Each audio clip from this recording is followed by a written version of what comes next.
Welcome to another episode of Monica Mentors. I am your host, author Monica Martin Fletcher. I know that you guys know me by now, but you may have invited some guests. This is just like home for me, and so I want it to be home for you and your guest as well. Today we're going to talk about, I think I'm going to get a couple little dings about this episode. So we're going to talk about seeing through the mirror. And I was going to roll my neck and do all this stuff, but I'm in my 50s now, so I got to play nice. But my subtitle for this show today is It Is Not All About You. So we're going to talk about seeing through the mirror. We're in a world right now where self-focus can sometimes overshadow kindness. Teaching kids about empathy is more important than ever. This podcast is going to dive into what we call narcissistic traits that can develop when children aren't encouraged to understand the feelings of others, and why empathy is the key to be successful in building strong, respectful relationships. So we're going to have some fun stories. We're going to talk about some real life examples. I promise I won't say any names. And then we're going to even talk about some simple lessons to help us understand how to foster compassion and prevent unnecessary selfish behavior from taking root and helping our kids to see beyond their own mirror reflection. So listen, y'all, before we got started, I was on my phone and I was looking up some quotes, and this was really interesting. It says, "Yes, I am rude because I don't want to get hurt again and again and again." Another one said, "I'm not rude, I'm just honest. I just speak what's on my mind, even if most of you can't handle the truth." And then another one says, "It only hurts up to a certain point. Then it doesn't get any worse because I don't pay you any attention anyway." So let's start with this. I used a word that I haven't had an opportunity to use on the show before, but I continue to hear this word thrown around in this particular political climate that we're in right now. And it's the word again, narcissism. So let's talk about, what does the dictionary say about the term? So it says narcissism is when someone thinks only solely about themselves, their needs, what they want, their desires is going to be the way that it's going to be, and they do not care how it makes anyone else feel. They might always want to be the center of attention. Like, let's say if you say, when I was a little boy or a little girl, I had this happen to me. They're going to immediately come in and say, "Well, let me tell you what happened to me," without giving any regard to what you said, because guess what? You're not the face of their attention. They are. And so a lot of times they will even try to act better than everyone else. They'll try to pretend like they're the smartest one in the room, but of course with a bit of sarcasm. They will try to act like they're the only one that knows the truth and nothing but the truth. And they will not listen to people, even if they pick up a sadness or a hurt or a need for help. Because after all, with the narcissist, it is truly all about them. Now, it's important to care about others, not just yourself. When people forget to listen or share, that makes friendships and relationships hard. But I've often heard people say, "Listen, what is this word y'all are throwing around, narcissistic? I'm not narcissistic. I'm just confident in myself." And so here's a simple way that I found to kind of break down the difference between those two words. So I'm going to call this one the superhero versus the showoff. And in my example, imagine your favorite superhero. Mine most times is Wonder Woman, because that hammer can fight. I just like Wonder Woman. Okay, so imagine a superhero who is brave and kind. They help others, and they even pull people together to work as a team, even though they can solely do it by themselves. Now imagine this other hero who comes on the scene and they're always reminding you they are the best. Remember what they did. Remember all the villains that they took out. Remember all of the people they saved. Remember, how they used their own special power and it worked and it took care of everything. No need to bring anybody else in. But they never listen. And they take all the credit, even if there was someone else standing on the side that was there to help.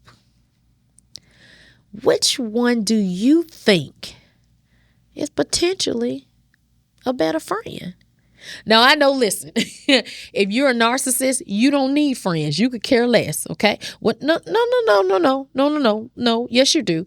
You need friends to help hear your story. You need friends so that you can tell them how great of a person that you are. So you do need people in your space. But think about that. Why do you have to take all the credit? And what if you get in a relationship by accident, intentionally, with someone who you genuinely want to be friends with, but that particular behavior keeps them at a distance? So let's talk about that, y'all. Is it okay? Is it not okay to be proud of who you are and what you do? That sounds like confidence to me. But where it teeter-totters into possibly showing some narcissistic behavior is when you're proud of what you do, but it's less important to you to be proud of what others do. After all, you've gotten the glory, and so you could care less whether they do something good or not, because after all, it has officially become all about you. Think about some friends that you've had. Do they brag a lot? Do they include you in the conversations? Have you been in a space where you have potentially carried that narcissistic behavior before? I know I have. In my lifetime, I didn't really think about it at the time, but there have been some times where I forgot to acknowledge my friends when they did something really good, especially in a space when I felt like I was in a place where I was doing something great. I may have forgot that parent or my sibling or someone. I said, girl, pray for me because I got this big test coming up, or I got to do this big project at work. Girl, keep me in your prayers. Think about me. And then when I am extremely successful at what I did I forget to acknowledge those people that I asked to keep me in their prayers, that I asked to keep me going, the one who let me call them when I was about to fall asleep, but I had to finish that project? Did I totally disregard all of my support and made it all about me? So, why is it important to even listen to others? We're going to call this example the echo game. So parents, you can play a game with your kids and you can pretend that they are talking to someone who says, me, me, me, me, me. Every time they try to talk, ask them, how does that feel when you say me, me, me? Would you want to keep talking to someone who never listens? I don't. I'm still working on that. I will shut a talker down in a heartbeat, especially if it is a me, me, me conversation. Now, Switch it around. Have your kids do that to you. Start the conversation. Well, when I did with this, look at me. Look at me. Just switch it around a little bit so you guys can see both sides of that coin. And then you got to sit there and don't respond. Don't say anything kind. Don't listen. Just let them do what they do best. It's the me factor. The me factor is what drives narcissism. I don't have to care about you. I don't have to like you. You're not important. Listen, I don't care. How does this equate to me? There's a scripture in the Bible. I was trying to find it before we got started. And it says pride always comes before the fall. A lot of people don't believe that, especially narcissists, because you are so in tune to you. It's not, in your mind, it's not pride, so to speak, where you're going to have a fall. You're just in a space where you feel like people don't understand because you're proud of what you do. You are proud of who you are, and it don't matter who like it, don't care. You can go on about your business. But then when you have people who don't want to be around you, and you might not want it because remember, you're the me society. But everybody needs somebody. At least once in a blue moon. And then you start to see less and less people inviting you out. You start to see when you go out, let's say like if you're in a relationship, this could be friend to friend, husband to wife, parent to child. You go out and just pay attention. The person who is putting narcissistic conversations in place, let me tell you what's going to happen. You're not going, because you're going to be so into you. Remember, it's all about you. So they're going to be looking at their phone. They're going to be writing notes. They're going to be looking around the room. They're going to be trying to see who all in there. They're going to be studying their food. They're going to be doing everything except paying you attention. But guess what? You're so in your zone and in your mirror that you don't even realize that you are pushing people away from you, even right in front of your face. So, kindness helps everyone. It's not hard to be kind. I didn't say liked. I ain't saying you got to become their best friend, but it's okay to be kind. And so parents, to help potentially avoid narcissism, let's try what I call the domino effect. So listen to this story. One day, Max forgot his lunch at school. And his friend Ava actually got up and shared her sandwich. Max felt happy. And later on, Max helped his little brother with his homework. Perhaps Max thought about the fact that Ava, when he was hungry, shared a kind act with him in school. And so maybe he decided to spread the kindness. Think about that. Can you think of a time when kindness made someone else's day better? That's another thing. Do you want to be the only one that has a good day? I mean, you might. Listen, again, don't forget on Monica Mentors, we strictly just give you some of those, I didn't think about it that way type moments. Never thought about it. I'm not saying you're going to change, but I am going to say it's time to bring the behavior to your attention.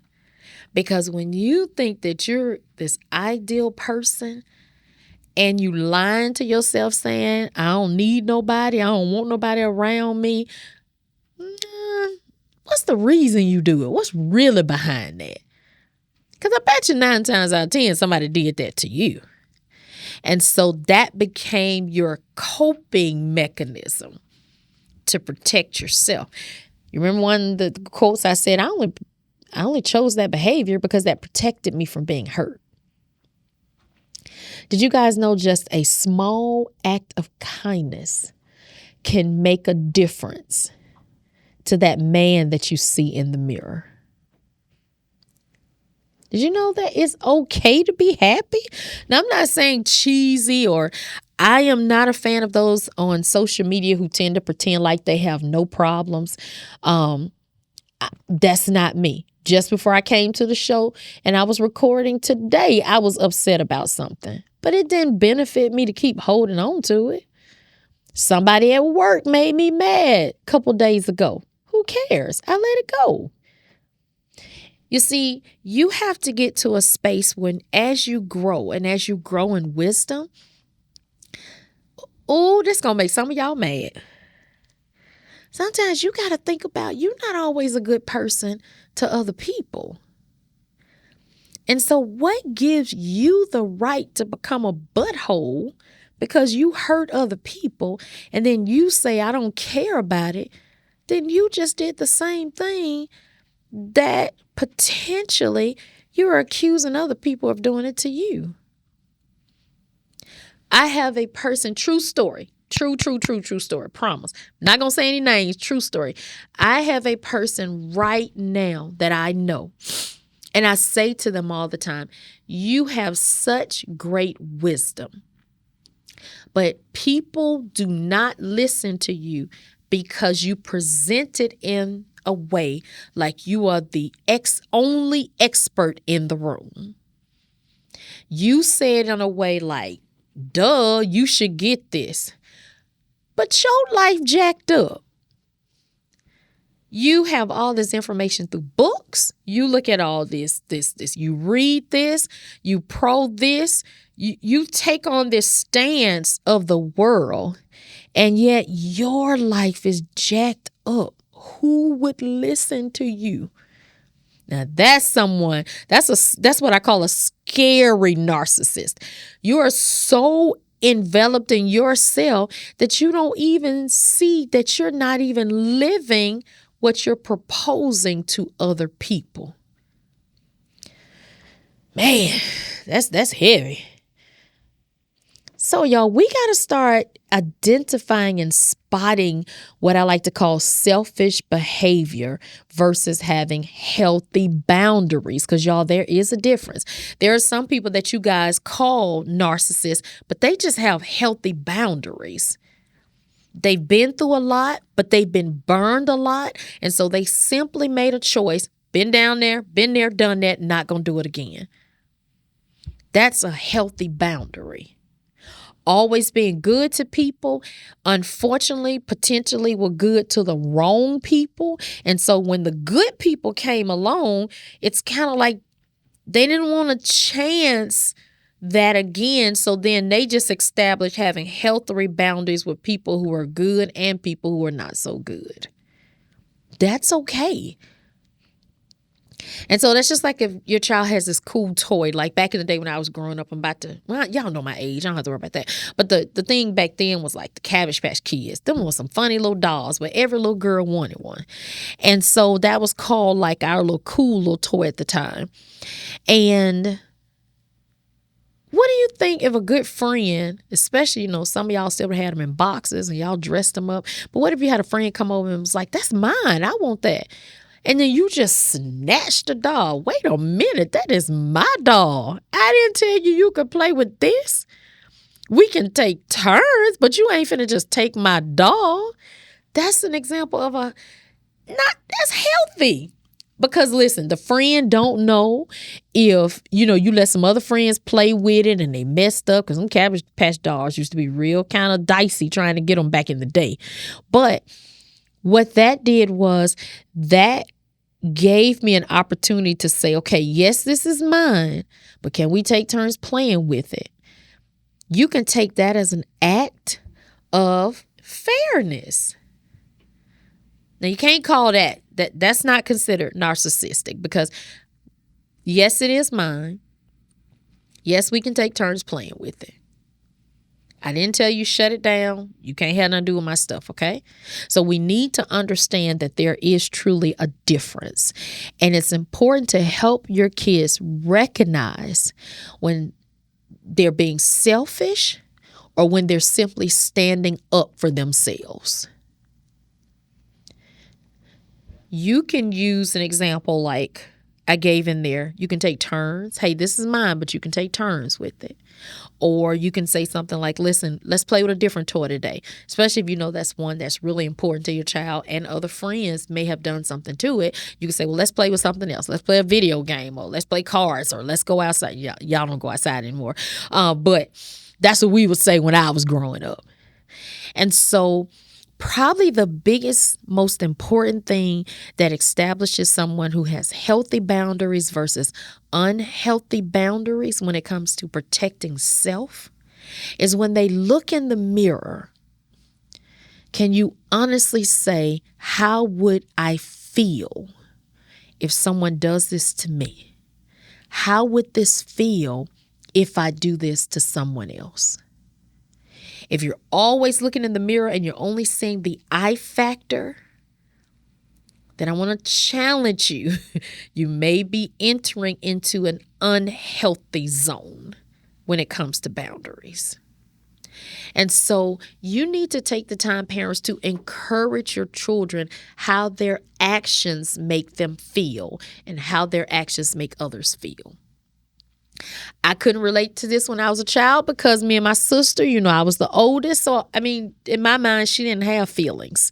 It was just I beat her up and we fight and we be done with it. But me and my sister didn't fight for real. Well, in words, but not physical fight. But that's just something that siblings do when they're younger. But now at this age, I do care about how my sister feel. I care if someone mistreats her. I care about, actions and things that come into her space that may not make her feel her best self. How would you feel if someone never listened to your feelings? This is big, mom and dad, because let's just say if you guys are having a disagreement and your child is in the other room and you have one person, let's say, mom, all you want to do is always tell dad how you feel, but you don't want to hear how dad feels. And you got your child in the back room hearing this. They taking this all in. And so sometimes you put your kids in a situation where if you don't sit them down and discuss it with it, you're helping them to create a mirror that says, do I always want to be the person that's telling how I'm feeling? Or do I want to tell them and listen and tell? Because it's always going to be more than one side to the coin. I could be wrong. Put in the comments and let me know. I'm not aware of any coins that are one-sided. I'm not aware of any, monetary bills, 1s, 5s, 10. There's something on both sides of those bills. And so when you are born into a society where other people live, then perhaps God's intentionality was not for you not to consider other people's feelings. Even in the book of Genesis, when it was just Adam, God said, it is not good for you to be alone. Don't get mad at the other person because all you see is you in the mirror. You might want to take that to God. That same Bible also says it is not good for man to be alone. And most people who carry that unhealthy behavior, they are firm in their belief that it's okay. Let me alone. But can you imagine what it would feel like if everybody took that attitude? What if your kids took that attitude? What if your parents took that attitude? Just leave me alone. Because a lot of times what happens is people typically only want to be left alone now, again, let me slow myself down. If you're having a healthy boundary conversation with yourself, then yes, go alone. But what you got to do is you got to look at both. Remember I said both sides of the coin? There's two sides. When I was growing up, you said there's two sides to every story. So if you only want to look at it at one side, then you're not seeking or desiring to be healthy. But if you want to look at both sides of it, then there's a potential you're just creating healthier spaces for yourself. But again, remember my examples? Me, I, all of mine, mine. You probably a narcissist. We're having real conversation, y'all. Listen, in this society, I am too old to be beating around the bush. I am too old to play games. We have too much in our world going on nowadays for us to keep teeter-tottering around conversations. I've often heard them say, when you go to the different rehab centers, the first thing you have to do is acknowledge you have a problem. Acknowledge that you have this issue. And once you acknowledge it, then you get to put yourself in the headspace to see if you want to deal with it and stay exactly like that. You remember Adam said when they messed up in the garden, what did Adam say? You gave me this woman. I'm not calling Adam that particular behavior, but what I'm saying is you're not alone. That's not the first time somebody has said, I, me, mine. But you have to make a choice, because what's happening is we're becoming such a bitter community to each other. I never thought I would see the day where there was so much malice and unforgiveness and disregard in our community. I'm talking about our community. I'm not talking about outside. I'm talking about our community. And I've never seen us become so in tune to not giving respect and giving love and giving grace to each other. But every day I wake up, I'm hearing somebody telling me, this is mine. You don't have anything to do with this. I hear it in every single space that I'm in, and that concerns me. Because y'all know I'm always concerned about the generation. Every round goes higher and higher. Every generation goes higher or lower. And now that we're in a climate where it seems like it's all about self, I don't know if we're going to be able to turn that thing around, y'all. The Bible reminds us in Philippians 2:3-4. Do nothing out of selfish ambition or vain conceit. Rather, do those things in humility. Value others above yourself. Don't look only for your own interests, but look for the interest in and for others. Y'all, can we agree that it's time to strive to teach and model empathy so our children, their hearts they'll grow up to care, and they'll grow up to listen and love like they should. Because when we look beyond the mirror and see others, we need to see, and we should be reflecting the very kindness that's going to hopefully make this world a better space. Thank you for joining me on this special episode of Monica Mentors. Until next time, I am going to encourage you, stay kind, stay curious, and remember, it is not all about you.